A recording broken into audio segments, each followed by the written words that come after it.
Okay, so today let's discuss writing hypothesis statements. Now, um, let's take this bag of hot fries, for example, and you buy the bag and it says it weighs 1 3/4 ounces.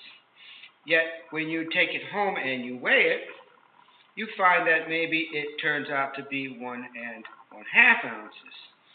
And you're thinking to yourself, maybe they're not telling the truth on the bag, and that they're really putting a lot less hot fries in a bag than they say they are. So you want to conduct a study or an experiment and basically find out whether they're making it less than what they're saying it is. So the first step in any experiment or study is to state the hypothesis statements, and they come in the form of a null hypothesis, which is H naught. A lot of people call it HO. And what the null hypothesis is basically stating that what we believe to be true is true, that there is no change in what we already think. So you always want to make your null hypothesis would be what you assume to have all along. And the other one, H of A, is the alternative.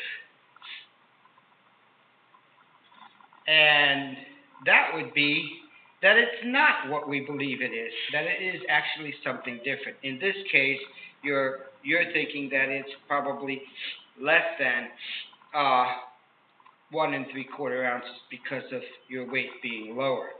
So you would say that the null hypothesis would be that the mean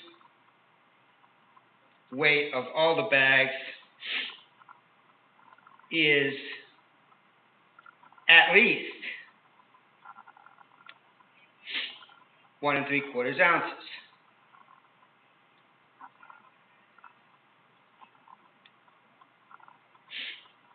And you can state that symbolically, the mean, or the true population mean, is represented by a mu. It's just a double-ended U. It's pronounced mu, is greater than or equal to 1 3/4 ounces. And your alternative is that it's not 1 3/4 ounces, but it's something less than. The mean is less than 1 3/4 ounces. And you would write that symbolically, less than.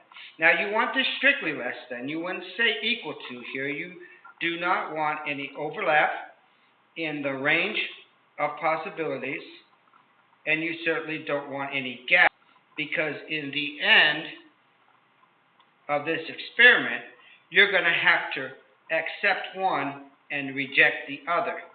You do not want to be stuck in a situation where you have to accept both or reject both, because you don't have a spot for any of your answers to lie in. So that's very important, that you do have a continuous interval of options so we can accept one and reject the other.